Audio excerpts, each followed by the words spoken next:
Hi everyone, this is AJ and welcome back to the channel. I've got a new review for you today, a comic book review, that for being for issue 2 of the latest Punisher comic.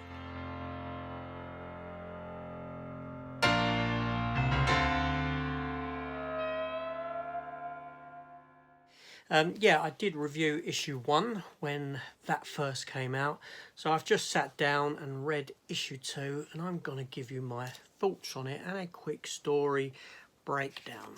Yeah, so now, bit of history. I'm a big Punisher fan. It's my main go-to comic character. I've read comics for 30 plus years. I have every Punisher comic from Amazing Spider-Man 1 to 9 to present, through the good, through the bad, you know, when he was Frankenstein's monster, Frankencastle, when he was the demon working for the angels with the silly little mark on his head, and yeah, the ups and downs. 2099 version of the Punisher. Yeah, I've been there. Garth Ennis, fantastic era for the character. All that. So yeah, so this comic opens with a flashback.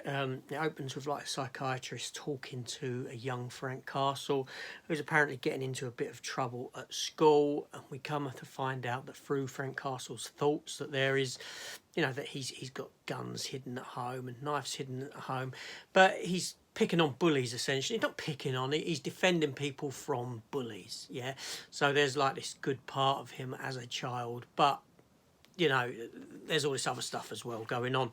And you have Frank Castle sat there in like this Captain America t-shirt. Now that's quite good because in the comics historically, Frank Castle has been a big supporter and fan of Captain America. He does look up to that character, and this has led to some interesting interactions between them historically in the comic books. We then jump forward to present day, where Frank Castle is with his wife Maria, and they're like in bed together, but you find out that she's having dreams and she is scarred up with the bullet holes that riddled her in the attack in Central Park that caused the Punisher to become the Punisher. We find out that she is taking certain medicines that the High Priestess of the Hand have given her to cure her and all this sort of thing. And she comes to ask whether the kids will be coming home, to which Frank says they will be coming soon. Yeah, so we'll see where that element of the story goes to. Then we spend a lot of time with Frank Castle with the High Priestess of the Hand, and he's doing some training with them and this sort of a thing, and you've come to find out that the reason she wants him is you know, basically to lead the Hand essentially, because he's like the world's best murderer. This sort of stuff going on, you know. Yeah, so you get a lot of Frank Castle training with them. He then gets a visit from the priestess in a flashback as a child, again, as he comes out of this one of his sessions with this psychiatrist, and she asks him, she says, I hope you haven't told him everything, and this sort of thing, and offers him the knife, to choose the knife that she did in the first episode, or the first issue of this. The young Frank Castle tells her to essentially jog on, do one, yeah, for want of a better term. And then again, we jump forward in the comics, and Frank sat in a nice big red chair, being visited by one of the Apostles of War, who were the people with the silly helmets on that he attacked in the first issue, offer him a gamma gun. It's a gun that can take down the Incredible Hulk. Yeah, a banner cannon, as they call it. Yeah, so, but we come to find out that this Apostle of War is actually there to kill Frank Castle and has a bomb wired to him, and Frank Castle kills him basically. But there's a bit where Frank's got red eyes and this smoke coming out of his eyes and this sort of nonsense going on. Yeah, what can I say? Frank gets offered the knife again, which he picks up. He picks up the one of some ancient hand, you know, Fist of the Hand used about 144 years beforehand. And then Frank Castle's told it's time to meet his father, not meaning his real father, but this big beast thing. And then we jump to an end point with the Apostles of War with another gang. They get into a bit of a fight. Well, they actually get slaughtered by the Apostles of War's boss, who turns out to be Ares. And that's where the comic book leaves you. yeah, so it's going to be Ares coming up against the Punisher. Now, my thoughts now on this comic book.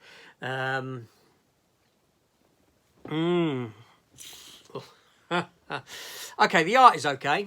I've got no issue with the art within the comic. It's fine. The colouring's nice. The flashback drawings feel like they've been drawn very small and then blown up. My first complaint with this story, from the perspective of the story, is the young Frank Castle. I don't like this. I don't like that they're trying to imply that Frank Castle was this way as a child. So it's not the death of his family that's made him into the Punisher, that he was always there, punishing bullies, doing doodles of the skull on his chest at a very young age. That stuff I don't like. I'll be honest, that doesn't work for me in the realm of the Punisher. That's not who the Punisher is. His birth was conceived at the death of his family. I know we've had stories in the past like Born and that, when it's kind of said that the Punisher was there prior to the, you know, the goings on with his family being killed. But this is reaching now. This is reaching him as a child. No, that don't work for me. Again, the whole stuff with his wife being returned. Again, basically the red eyes, the mist coming out of his eyes, him working for the Hand, whatever his ultimate goal is, whether he's doing this to get to them or whatever it may be. At the moment, this comic feels like stepping into the realm of that 4-issue miniseries where he had the demon stuff on his head. So for me, at the moment, this is tough. It's tough. Now, I will read it. I will read it to the end. I will collect it. I'll get the variant covers because, like I said, I've been through the Punisher, good and bad. I've been through it for decades and decades. I know the character like the back of my hand, and this comic isn't the character, unfortunately. Jason Aaron, who's writing this now, Jason Aaron is a decent enough writer,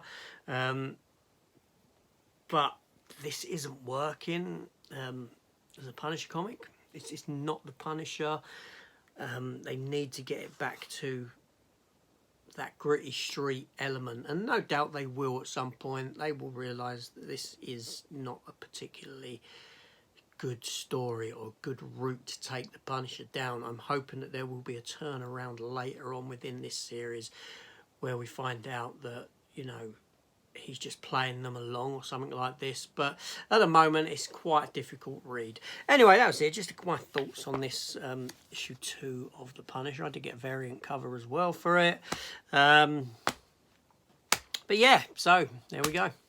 When issue 3 comes out, no doubt I'll give you my thoughts on that one as well. This is AJ. Thanks for watching. I'll see you on the next one. Take care all and goodbye.